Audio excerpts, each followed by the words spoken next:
Coucou tout le monde, j'espère que vous allez bien. Je vous retrouve aujourd'hui pour la deuxième partie du book haul qui concernera mes acquisitions numériques. Donc je me suis munie de mon petit cahier parce qu'il y en a énormément et que sinon je vais égorger la moitié des noms et en oublier une bonne partie.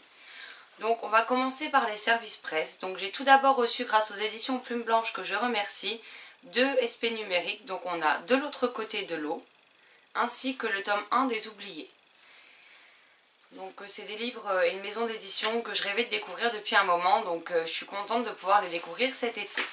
Et ensuite j'ai reçu 2 autres services presse numériques grâce à son auteur, donc Liam Faust, pour lequel j'ai reçu Volatilisé qui est publié chez Rebelle, et Cry for Help, si je dis pas de bêtises, et Cry for Help publié chez Hugo Roman. Donc c'est mes premiers services presse avec chacune des maisons d'édition. Et les deux me tentaient bien, donc j'ai hâte de m'y plonger. Ensuite, on va passer à la promotion des éditions Dreamcatcher qu'il y a eu cet été au mois de juin pour leur premier anniversaire. Donc toutes les nouvelles numériques étaient disponibles gratuitement et tous leurs romans étaient à 99 centimes, y compris les 2 livres en précommande. Donc j'ai donc pris Foreign Feeling, Ton cœur pour un café. Donc je vous mets à chaque fois les couvertures 2 par 2.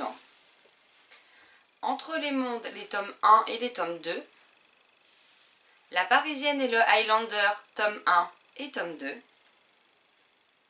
Une douce nuit d'été et Le sang n'oublie jamais, mais par contre, c'est Le sang jamais n'oublie par contre. Et celle-ci, j'ai pas trouvé d'image. J'ai également pris L'anarchiste et l'étudiant ainsi que Les montagnes russes. Et les 2 livres en précommande, il s'agit du premier tome de Âme captive et Chicago Requiem.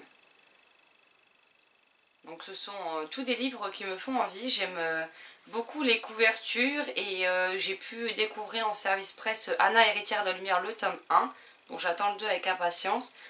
Et vu que beaucoup de leurs ouvrages me donnent envie, j'ai dit allez, je les prends tous et puis on verra bien. Ensuite on passe à mes 2 achats e-book, 3 pardon, qui étaient tout simplement en promotion. Donc on a tout d'abord Lucie et le royaume des morts aux éditions Mots en Flot. Donc qui me faisait envie depuis sa sortie. Et puis là l'e-book était vraiment petit prix, donc je me suis pas fait prier pour le découvrir. Et ensuite nous avons Salem publié chez Plume Blanche et le tome 2 de Diddley Heaven publié en auto-édition sur Amazon. Donc voilà. Ensuite on passe à l'anniversaire des éditions du Chat Noir. Donc on pouvait, ils avaient mis en place un sondage pour voter pour la collection dont on voulait que tous les titres soient à 1,99 € pendant la durée des soldes d'été. Donc ce n'est pas la collection pour laquelle j'ai voté qui a gagné, mais ça ne m'a pas empêché de faire des craquages pour autant. Et donc j'ai acquéri plusieurs romans chez eux. Donc j'ai tout d'abord pris Amulette et Omnia.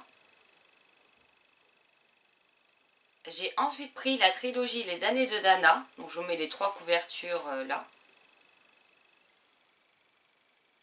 J'ai ensuite pris Diabolus in Musica et Il neige sur Encelade, pardon. Et j'ai fini avec Apostasie et les chroniques d'Oakwood. Donc là, niveau édition du Chat Noir, j'ai fait le stock et puis en même temps leurs e-books sont pas très chers puisqu'en temps normal ils sont à 4,99 €, mais là vu qu'ils étaient en promotion, je me suis fait plaisir. Et puis je craquerai probablement pour d'autres titres par la suite dans d'autres collections. Et ensuite, l'énorme craquage de l'année, ça a été pour la grosse OP Brajlon Milady Castlemore qui a lieu tous les ans sur la dernière semaine de juin. Donc pendant 5 jours. Et chaque jour, vous avez 100 nouveaux e-books à 99 centimes pièce. Là, cette année, l'an dernier, ils ont rajouté aussi à la fin du week-end, enfin, à la fin de la semaine, vous aviez les 2 jours du week-end et les 500 e-books à 99 centimes. Et je sais pas si ce sera pareil les prochaines années, mais en tout cas, pendant 5 jours, vous avez à chaque fois 100 e-books à 99 centimes. Et comment vous dire que là, j'ai craqué sévère et qu'en plus, il y en a dans tous les genres. Il y a de la romance, il y a du contemporain, il y a du fantastique, il y a de la fantaisie, il y a du polar, enfin il y a un peu de tout, donc au moins j'aurai de quoi faire. Donc on commence tout de suite avec Premier rôle et les enfants d'Evernight, le tome 1.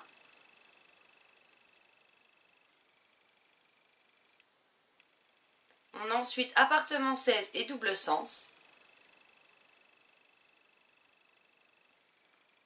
Le charme des Macpies et le vampire de Bacalan, je sais pas comment on dit.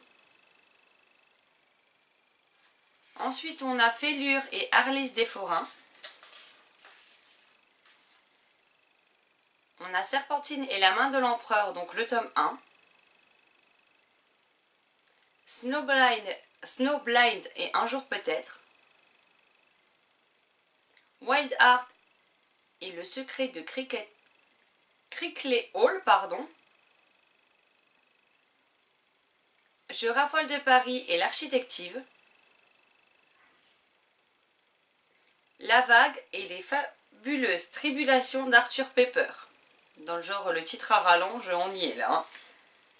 On a également Zombie Thérapie et Après l'effort.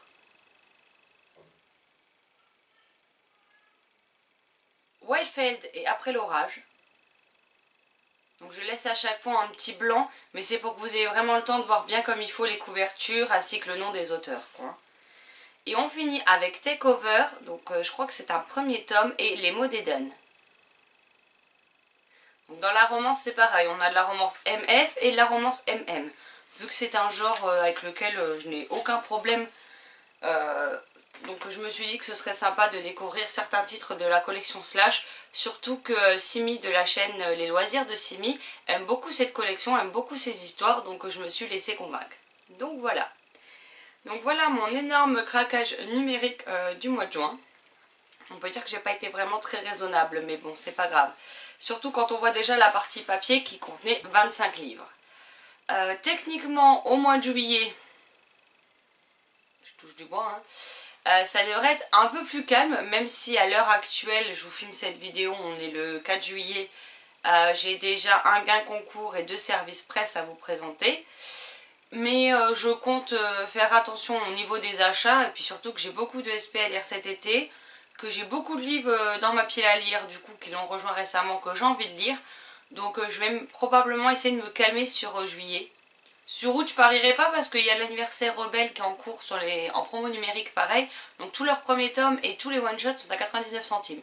Donc là aussi, je pense qu'il va encore y avoir du craquage, mais je vais essayer de craquer seulement en août, si possible, tant qu'à faire.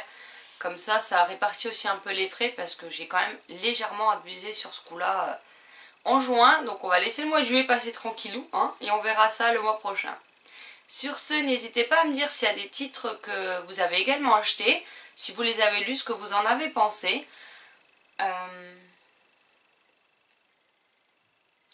S'il y a des titres éventuellement sur lesquels vous voulez faire des lectures communes. Donc par contre les lectures communes, là j'en ai déjà plusieurs de prévues. J'en ai de prévues avec Marion de la chaîne Entre les lignes, avec Lilian de The Book of Lilian. J'ai une lecture commune avec Maud de Délivre une fille. J'ai plusieurs lectures communes avec Sylvie, une abonnée. Donc du coup ce sera pas avant par contre septembre pour des nouvelles lectures communes, parce que sinon je vais jamais m'en sortir entre mes lectures prioritaires, mes lectures personnelles plus les lectures communes. Donc voilà. Sur ce, je vous souhaite un excellent dimanche, de très belles lectures et je vous dis à très vite. Ciao ciao.